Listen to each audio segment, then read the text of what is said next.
Pagod na ba ang mga daliri mo sa walang hanggang kakagupit? Well, kapag ready ka nang mamaalam sa iyong gunting at gusto mong mag-upgrade ng tools, maybe you're thinking, ano ba dapat ang binibili mo? Is it a die cutting machine or a cutting machine? Well, para hindi ka na mag-aksaya ng pera sa machine na bibilin mo, panoorin mo muna ang episode na to para malaman mo kung anong machine ang dapat mong bilhin na talagang fit sa kailangan mo at fit sa business mo.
Welcome to our space where everyone can learn and earn. At today, pag-uusapan natin ng ilan sa mga common na questions ng mga crafters right now.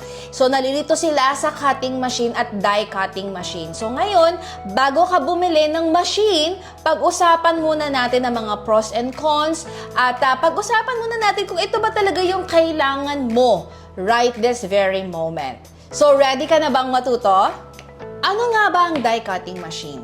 Well, ang die cutting machine ay gumagamit ng physical metal die. Para siyang hulmaan or mold, parang ito. So imagine you're baking at gumagamit ka ng cookie cutter. So parang ito yon. Eksakto yung shape na ginagawa niya every single time. Pwede mo siyang gamitin sa paper, sa cardstocks, sa leather, sa chipboard. Ayan, so madaming materials ang pwede mong gamitin using a die cutting machine. Bukod pa dyan, hindi lang niya kayang mag-cut, no? Kaya din niyang mag-emboss o yung tinatawag nating paglalagay ng texture. Halimbawa, this is a metallic cardstock. Kaya niya tong lagyan ng texture. So mamaya ipapakita ko sa inyo yung demo, no, kung paano natin ginagawa yan. So ang process is it's either gagamit ka ng kamay mo manually para ipadaan sa die cutting machine yung material mo para ma-achieve mo yung cut na gusto mo o yung embossing na gusto mo. Or pwede rin naman na isang pindot lang and automatically ika-cut or i-emboss niya na ang material mo. So I have here in my table yung mga common brand ng die cutting machine. So, at first, nung na-curious ako sa tool na to, sa machine na to, ang una kong binili ay yung C6. Bakit ito? Kasi well-known na ang brand na ito pagdating sa mga die-cutting machines. So, I bought this kay Be Happy. Meron sila sa Orange app, saka sa Blue app. So, this is a manual die-cutting machine. Pag sinabi mong manual, ibig sabihin, gagamit ka ng kamay mo para ikutin ang crank na ito para dumaan yung material mo inside. Okay? So, the other machine naman na lumabas sa market is yung tinatawag nating electronic na. Anong ibig sabihin na to? Hindi na pagpapawisan yung kili-kili mo sa pag-ikot ng crank dahil isang pindot lang, i-feed mo lang yung plates mo and yung material mo and then automatically lalabas na lang sa kabilang side yung finished output mo. So, anong mga pros and cons ng dalawang machines, ng dalawang type ng machines na yan? Of course, yung ating manual is mas portable, mas handy, at mas mura siya. Of course, hindi siya ginagamitan ng kuryente. So, pwede mo siyang dalhin kahit saan. So, I also have here yung manual din from PF Crafts. Okay? So, ito naman nagustuhan ko dahil sa color. Ayan, it's light pink and lavender. So, this is also a manual die cutting machine. So, mamaya ipapakita ko up close yung mga die cutting machines natin. So, mas siya, mas handy at again, hindi mo kailangan ng software para i-layout yung gusto mong i-cut. Kasi again, ginagamitan mo siya ng physical metal die. Okay? So, mamaya mag-expound tayo dyan. Ang maganda naman sa electronic na die cutting machine is pag madami kang gagawin, medyo hindi ka mangangalay sa kakaikot kasi isang pindot lang at tapos na agad yung project mo. So, I have here my first electronic die cutting machine which I also bought from Be Happy.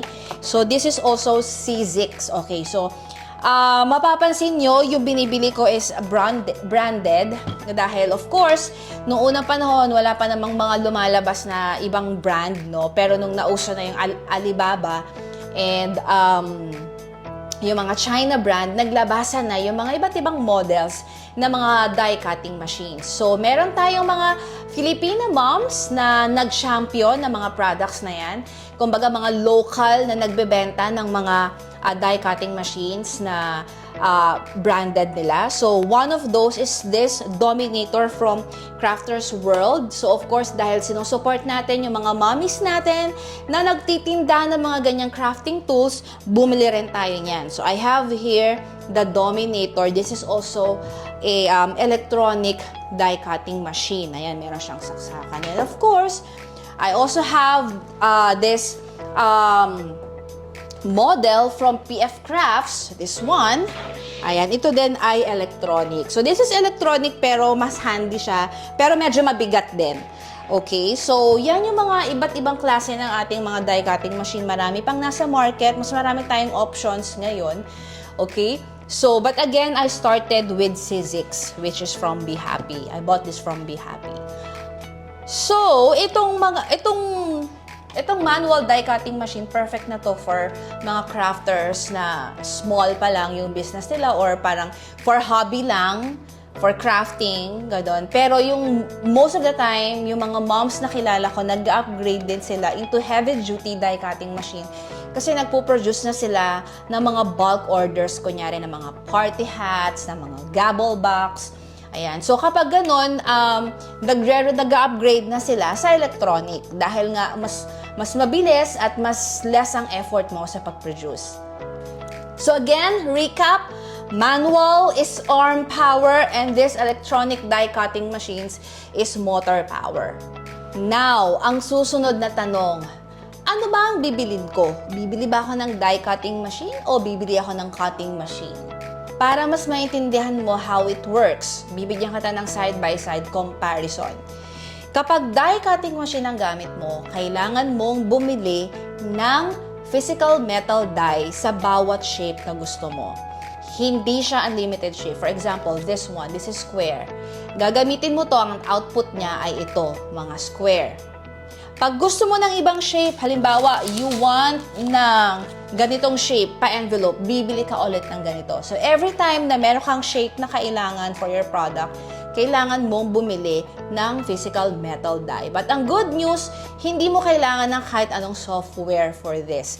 Kasi, ilalatag mo lang siya sa mga plates at isasalpak mo inside your die cutting machine and that's it. So, mas madali siya. Hindi mo na kailangang mag-layout. Pagdating naman sa cutting machine, hindi mo na kailangang bumili ng kahit anong physical die kasi merong software wherein doon ka magle-layout ng shapes na gusto mo. Anong ibig sabihin nito? Unlimited ang shapes and templates na pwede mong gawin using a cutting machine. But of course, bibili ka din ng mga blades na kailangan mo depende sa materials ng paggagawaan mo. For example, merong blade for cardstock and for papers and merong ding blade para sa mga leather at sa mga felt or mga foam na mga materials. Hindi katulad ng die cutting machine, wala ka nang bibiling blade, as is na yon, lalabas na kung ano yung result na gusto mo, basta meron kang physical metal die to do it. Okay? So again, para lang mas clear sa inyo, die cutting machine, fix ang shape, no software. Cutting machine, unlimited shapes,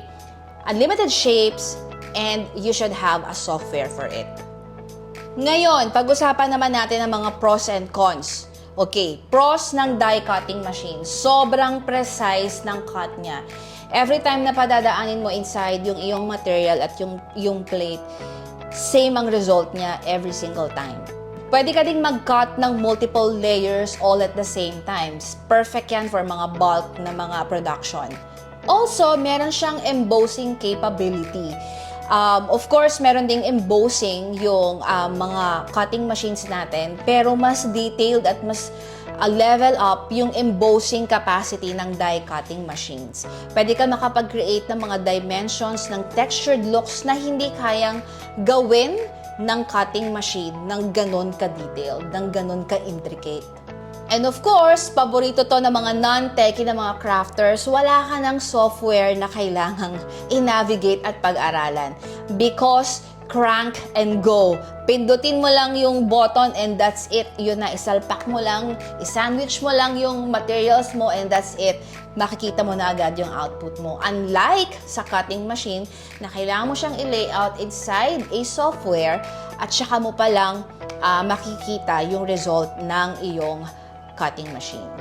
Now, ano naman ang cons sa mga die cutting machine? Well, unang-una, limited lang ang mga pwede mong gawin. Okay?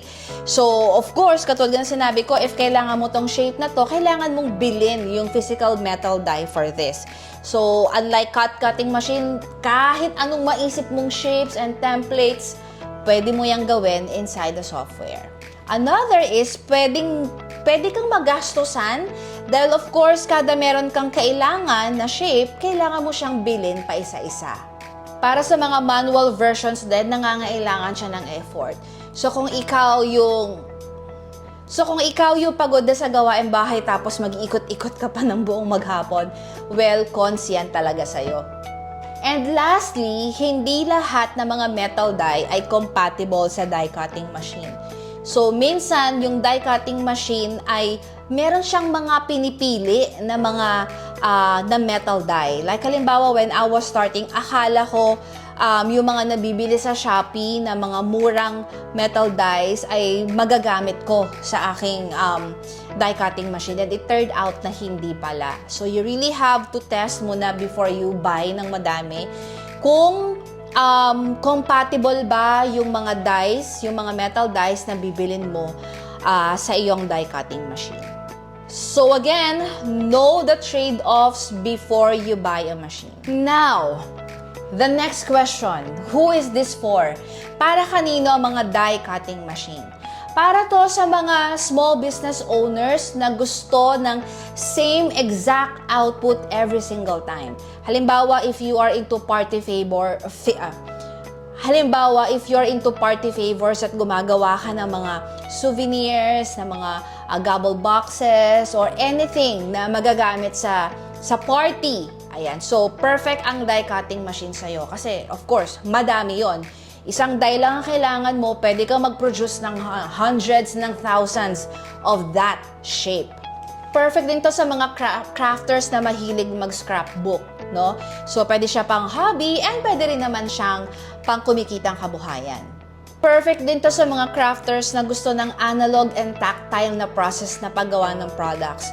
Ayaw nila ng software, ayaw nila ng technology as they create products. So, this option is perfect for you. Also, if you are into creating mga invitations, kunyari mga wedding invitations or mga debut, perfect din ang die cutting machine kasi kaya niyang mag-emboss in just 3 seconds or 5 seconds, no? At kaya niyang gawin na yung buong page mo is sobrang intricate ng pagkaka-emboss. So, yun yung something na hindi kayang gawin ng cutting machine. So, if that's you, then this die cutting machine is for you. So ano ang best feature ng die cutting machine na hindi kayang gawin ng cutting machine? Well, nabanggit ko na to kanina, pagdating sa embossing tsaka sa pag-cut, kaya niyang mag-produce ng identical copies, no? Sa pamamagitan ng isang pindot lang. You don't have to lay out it over and over again. So, paborito ko to, hindi mo na kailangan bumili ng blade. Depende sa materials na gagamitin mo. So, that's it. Ang kailangan mo lang bilhin is yung physical metal dies. Perfect din ito if you are into leather, foam, and mga felt yung mga projects mo. This is really perfect for that material. Perfect din ito if you are into leather, foam, and felt yung mga materials na ginagamit mo for your products. Ngayon, ang pinaka-importanteng tanong sa lahat, bibili ka ng die cutting machine or sabihin natin you already have a die cutting machine, paano mo yung pagkakakitaan? How can you monetize that? Ano yung mga products na pwede mong gawin? Well, pwede ka mag-focus sa paggawa ng mga party favors, mga wedding invitations, no, mga souvenirs, and all. Ayan, so pwede ka mag-explore sa mga niche na yan.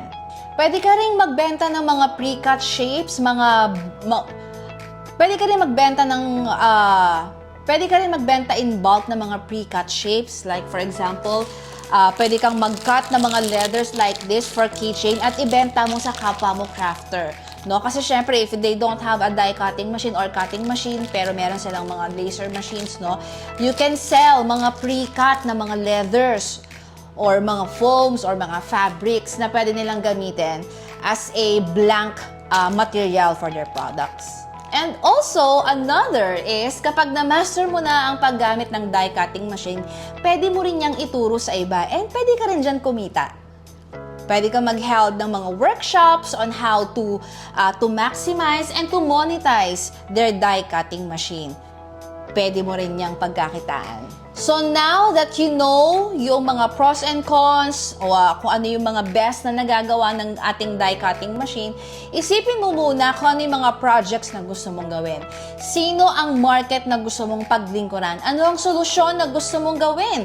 Sang niche mo gusto mag-focus? At kapag nalaman mo na yan, kapag clear na yan sa'yo, at saka ka mag-decide if you are going to buy a die cutting machine or a cutting machine.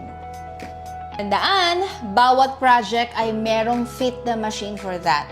So, para hindi ka mamalmakan at hindi ka masayangan ng pera because nabili mo na halos sa mga machines, no? If limited lang ang budget, you really have to do your part na aralin kung ano talaga yung mga products na gusto mong gawin para hindi ka magulat na kapag dumating na yung machine dyan, ay hindi pala nito mamimit yung mga needs mo. So, clarity is very important. Yung pagbili ng machine, mabilis na lang yan. So, for our next segment, ipapakita ko sa inyo ang actual demo in action kung paano ginagamit ang ating mga die cutting machine. So, this is not a thorough tutorial. Ipapakita ko lang, flex ko lang yung mga kaya nilang gawin, and we will have a separate tutorial ng paggawa kunyari ng party favors or mga leather projects using our die cutting machine. But for now, papasilip ko lang sa inyo kung ano yung mga kayang gawin ng electric and manual die cutting machine.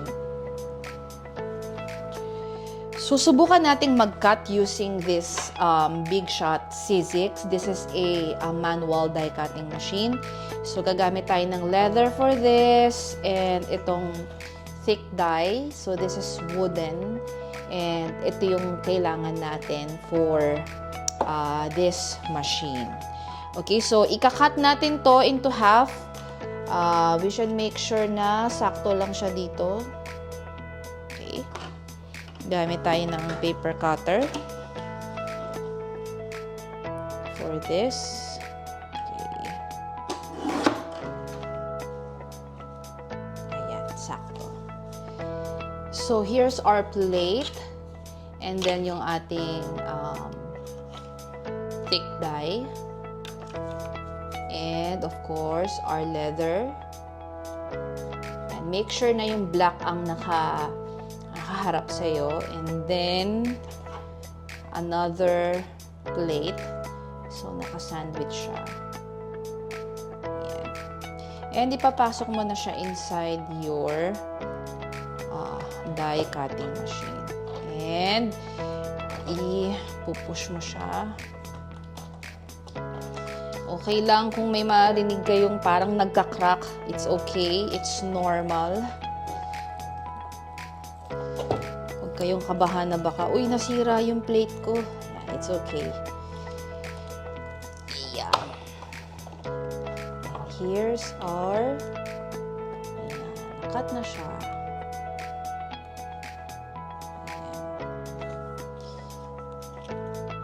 So, this is a small wallet. Gagamitan mo lang siya ng mga other tools pa para, ayan, para siya ay magmukhang wallet. Ayan. At magkakaroon tayo ng different tutorial for that. For now, ipapakita ko lang yung mga kayang gawin ni die cutting machine. Ayan. So, nakakat na siya. So, this is leather. At kayang-kayang i-cut ng ating die cutting machine. And so, let's try naman to emboss using this cardstock, metallic cardstock.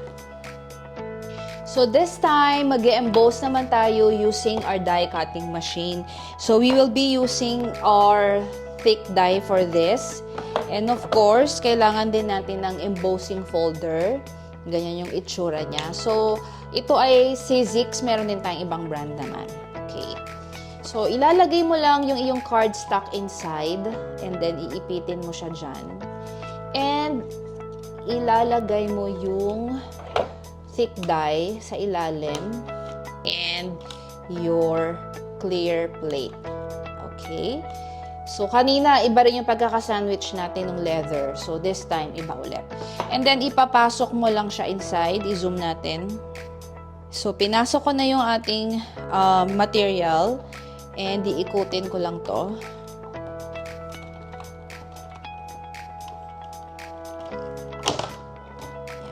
And, remove. And then, you'll see that it's already embossed. Look. Nakikita ba? Look. So, pwede natin tong i-cut.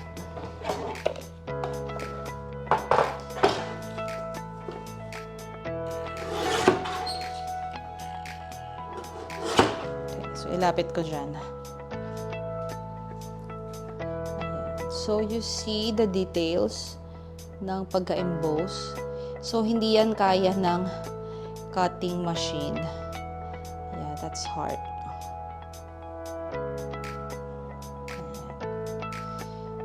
So, ganun lang kadali gumamit, ano? So, we have different kinds of dies, mga thin dies. So, this is from, I think, from PF Crafts. Ayan. And this one is from another seller too. So, kung titingnan nyo, we have so many shapes and mga dies and like this embossing folder din to. Ayan. So, depende yan kung ano yung mga project na gusto mong gawin. This is for mga keychains or pang-ipit. Ayan. So, this is ito pa. Meron pa tayong envelopes. Ayan. So, ang daming options sa market. Depende sa kung anong project yung gusto mong gawin. Okay, so, again, pinakita ko sa inyo kung paano mag-cut ng leather.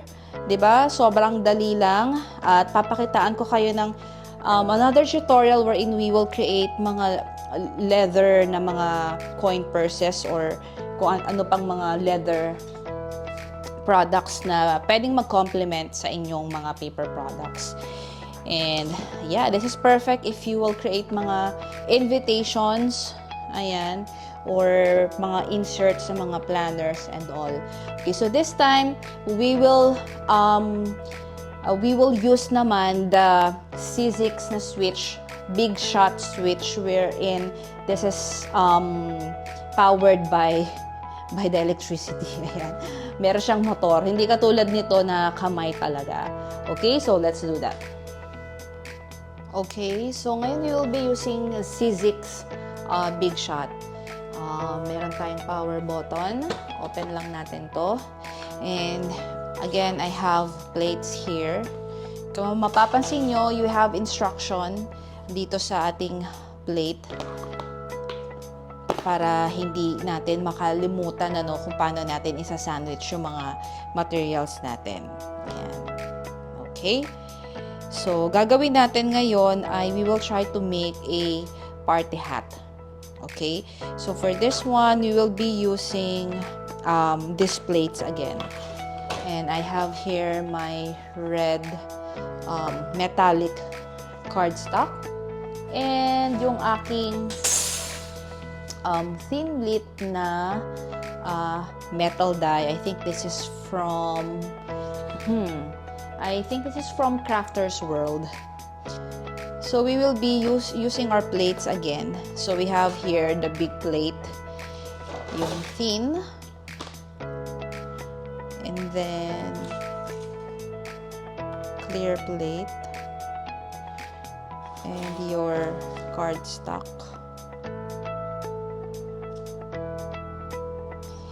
And your metal die,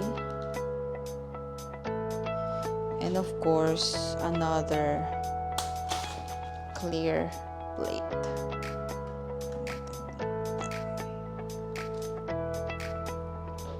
And ipapasok mo siya inside your machine.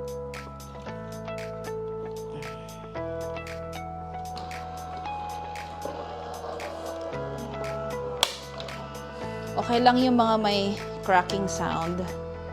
Ganun talaga. At first, akala ko masisira din siya, pero it's normal. Ayan. So, mapapansin nyo, wala na tayong ikot-ikot sa gilid. And this is our party hat.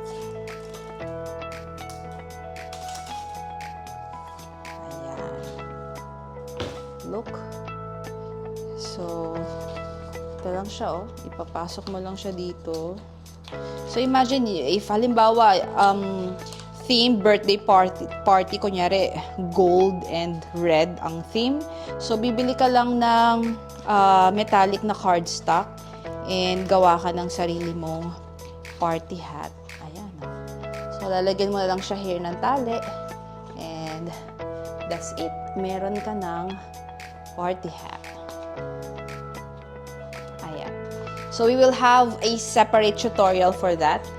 Ayan. So, ayan yung ating mga thin na mga dies. I have so many thin dies. Mga na-collect ko na over the years. Yeah, this is the gobble box that I'm talking about. Ayan. Ginamit ko to nung birthday ni Joy, ng aking bunso. Ito ay perfect yung mga if you want to package your mga notebooks or notepads. Ayan. So, ito rin, this is cute. This is a puzzle. So, pwede ka mag-print ng picture. Tapos, pwede mo siyang gawing puzzle. Ayan. And so many more. Ayan. Also have a pencil box. Ayan. So, this is from PF Crafts. Ayan. So, most of my dies are from PF Crafts and may C6 din. Meron din ako sa Orange app. Ayan. And from Crafters World. Ayan. So, this time naman, we'll try to emboss. So, nakapag-cut tayo. Ngayon naman, mag-emboss tayo. So, ganito naman kalaki yung embossing folder ng ng PF Crafts. So, perfecto para dito sa ating big shot. Okay, so ang process ay ganun pa rin. Kukuha tayo ng cardstock. Kunyari this one, this is a textured cardstock. So iipitin natin dito sa loob ng ating embossing folder. Yan. And of course, we have the plates again. Tatanggalin na natin yung isang plate. So, this is the big plate, clear plate, and your embossing folder, and another clear plate na hindi na clear kasi Ang dami na niyang bakat. Okay. So, ipapasok lang ulit natin to inside. Ayan. So, pinasok na natin siya inside. Automatic na yan. Wala na tayong gagawin. Hintayin na lang natin ang ating finished product. So, this is perfect for invitations or if you want to create mga textured pages for your planners. Look. So nice. Wait. Look. Alam nyo, kaya rin namang mag-emboss ng cutting machine, pero hindi ganito kabilis at hindi ganito ka-intricate. Kasi ang gagawin ng cutting machine, isa-isahin niya yung pag-emboss. Tsaka, you need to buy a separate tool or blade for that. So, this one is, look, bibili ka lang ng embossing folder and that's it. See? So nice. This one yung sa metallic. Ayan. So, maybe you're asking, kaya din ba niyang leather? Yes, kaya din niyang leather. So, basically, halos parehas lang din naman yung materials na kaya nung manual and itong electric na die cutting machine. So, sa dami ng mga dies available sa market, you really have to sit down and maging clear kung ano talaga yung gusto mong gawin so that you will not end up buying mga sangkatutak na dies and materials. No, it's good naman if you want to explore. Yan. At pag nahanap mo na kung ano yung gusto mo, then tsaka ka bumili in bulk. Ayan. So, this is our party hat. I'm sure that right now, hindi ka na confused kung ano pinagkaiba ng die cutting machine at cutting machine. So, hindi ka na mag-aaksaya ng pera dahil I'm sure na mabibili mo na kung ano ang tamang machine for you. So, next time, we will be creating a different tutorial, step-by-step tutorial kung ano pang mga projects ang pwede natin gawin using our die cutting machine. But for now, pinakita ko lang yung difference niya at kung ano yung mga kaya niyang gawin, no? Using so many materials like leather, cardstock, and mga cloth din. Okay? So, I hope nag-enjoy kayo and I'll see you on our next tutorial. Bye mga Bibong Pinay!